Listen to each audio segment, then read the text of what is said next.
할 말만 하고 딱 빠지는 행위를 하시는 분들이 있죠. 이런 건 절대 하시면 안 돼요.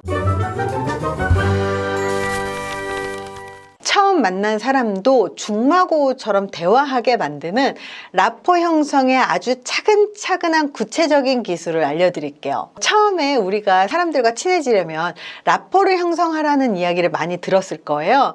라포르란 그 프랑스어로 다리를 잇다, 마음과 마음의 다리를 잇다라는 표현이거든요.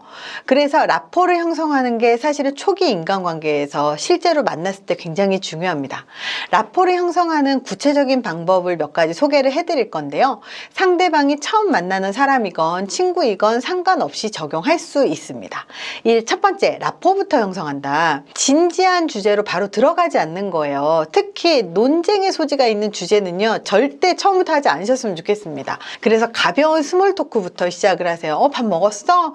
오늘 오는데 힘들지 않았어? 차 많이 막히지? 이런 질문들을 하시는 거예요. 자, 두 번째입니다. 만약에 모르는 사람이라면 이런 말로 라포 형성 한번 해보세요. 안녕하세요. 저는 차이연이라고 합니다. 처음 봬요.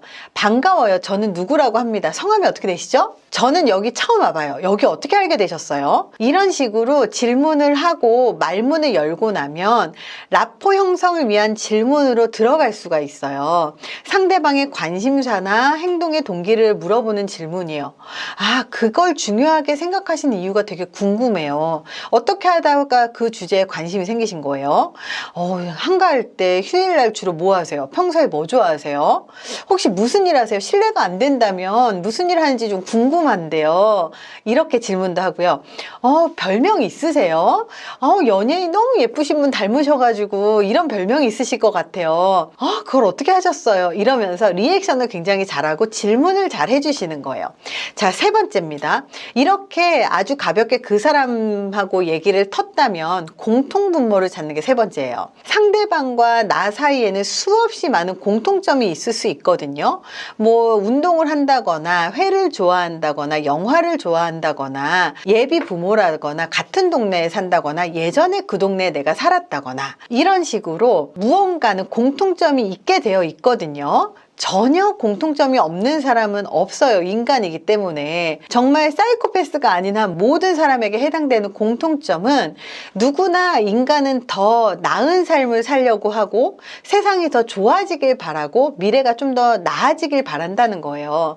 누구나 자기와 주변 사람들 그리고 공동체가 잘 되기를 바래요.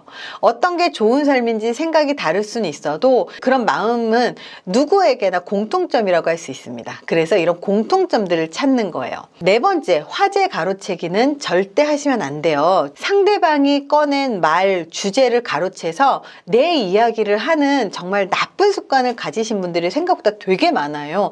절대 그렇게 하시면 안 돼요. 예를 들어서 상대방이 얼마 전에 일본 여행을 다녀왔다고 하면 나도 일본 가봤는데 신주쿠 가보셔서 신주쿠 이러면서 신주쿠에서 제가 쇼핑을 했는데요. 세상에 긴자가 신주쿠 근처더라고요. 글쎄 이러면서 내 이야기를 꺼내는 사람들이 있어요. 이렇게 상대방이 주제를 꺼냈다면 일본에 어디 다녀오셨어요? 오사카 다녀오셨어요? 그렇구나. 저도 오사카에 한번 가보고 싶었는데 남바라는 데가 있더라고요. 이러면서 이렇게 질문을 하는 거예요. 이렇게 상대방의 이야기를 내 이야기로 전환하면 안 돼요. 이러면 열심히 만들었던 라포가 훼손되기 때문입니다. 절대 다른 사람 말을 가로채지 마세요. 다섯 번째, 정치적인 견해는 절대 말하지 마시고요. 상대방과의 관계 구축에 공을 들이는 거예요. 친근한 관계가 구축돼야 상대방이 나를 믿고 마음을 열게 되고 의견을 원활하게 제시할 수도 있고 핑퐁 대화를 할 수가 있어요. 대화를 하실 때 정치 얘기, 젠더 얘기, 그리고 종교 얘기 절대 하지 말라고 그랬잖아요. 꼭 이런 얘기가 나오면 내 얘기만 하게 되고 내 주장만 얘기를 하게 되거든요. 근데 이런 거는 관계 구축엔 전혀 도움이 되지 않아요. 내 정치적, 도덕적인 입장이 아니라 상대방이 중요하게 생각하는 것이 무엇인지를 먼저 관심을 가지는 게 중요합니다. 그래서 관계 구축에 먼저 신경 쓰십시오. 주제가 중요한 게 아니에요. 관계가 중요합니다. 여섯 번째, 진지한 대화는 시간 여유 있을 때 하시길 권유드립니다. 시간이 없다고 해서 내 말을 막 쏟아놓고 그리고 할 말만 하고 딱 빠지는 행위를 하시는 분들이 있죠. 이런 건 절대 하시면 안 돼요. 상대방의 생각을 진지하게 들어줄 여유가 없으면요, 다음 기회로 미루셔야 돼요. 대화를 억지로 급하게 밀어붙이잖아요. 그러면 관계는 깨지게 되어 있습니다. 아, 저 사람은 그것 때문에 나한테 연락했구나, 이렇게 생각을 하는 거죠. 시간이 충분하지 않으면 라포만 형성을 하고 근황 묻는 것으로만 만족하세요. 7번째입니다. 화제를 언제든지 바꿀 수 있는 마음의 준비를 하는 거예요. 가족들과 모인 자리에서 종교 얘기, 정치 얘기 한없이 늘어나서 정말 피곤하게 만드시는 분들, 그런 사람은 꼭 한 명씩 있을 거예요. 그런 사람이 내가 되면 안 돼요. 대화가 난감하게 흘러가잖아요. 그러면 언제든지 가벼운 주제로 전환하면 되는 거예요. 예를 들어서 갑자기 정치 얘기가 나오면, 아 맞다, 이번에 영화 봤어요? 이거 영화 나왔다던데 보신 분? 이러면서 화제 전환을 빠르게 해버리는 거예요. 화제가 바뀌고 나면 그 무거운 주제들을 거론하지 않는 게 중요합니다. 이 특정 주제, 자기가 하고 싶은 말만 하고 싶어서 그런 대화 주제를 고집하는 사람이 꼭 있죠. 이런 사람을 좋아하는 사람들은 별로 없어요. 자, 8번째입니다. 심각한 잘못이 아닌 한 질책하지 마세요. 여기서 말하는 질책이란 상대방이 도의적인 선을 넘었음을 알리는 행위를 말을 합니다. 보통 상대방이 문제 발언을 하거나 무시를 하거나 상대방이 선을 넘었거나 이럴 때 있거든요. 이럴 때는 아, 이렇게 해야지, 이렇게 하면 안 된다, 이렇게 도의적인 지적이 이루어지는 경우들이 많아요. 근데 이런 식으로 지적을 하는 것 자체가 관계를 깨는 행위이기도 해요.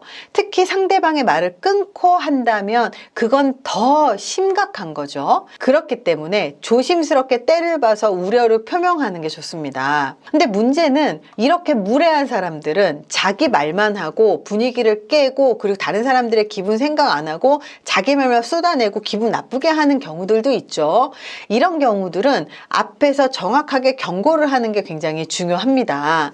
상대방은 자기 생각을 잘 표현하려고 했을지는 모르겠지만 거칠게 표현을 하는 것하고 상관없이 내용 자체가 굉장히 안 좋은 경우들도 굉장히 많아요. 그래서 그 사람이 무슨 말을 하려고 했는지 이해를 해주는 건 굉장히 중요합니다. 물론 상대방이 의도적이든 의도적이지 않든 무례하게 굴거나 폭언을 하거나 상대방한테 선을 넘는 행동을 할 때는 당연히 대응에 나서야 돼요. 그런 식으로 하면 사람들이 싫어한다고 선을 긋거나 대화를 끝내는 게 좋습니다. 9번째는요, 예의를 지킨다.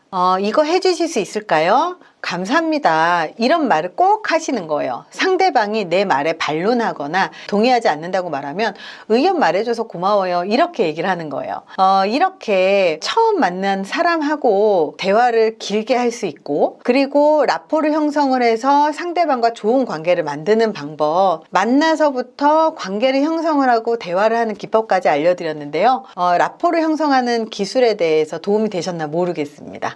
이 방법을 활용을 하면 처음 만난 사람하고도 대화를 아주 쉽게 원활하게 하실 수 있을 겁니다. 도움이 되셨길 바랍니다. 감사합니다.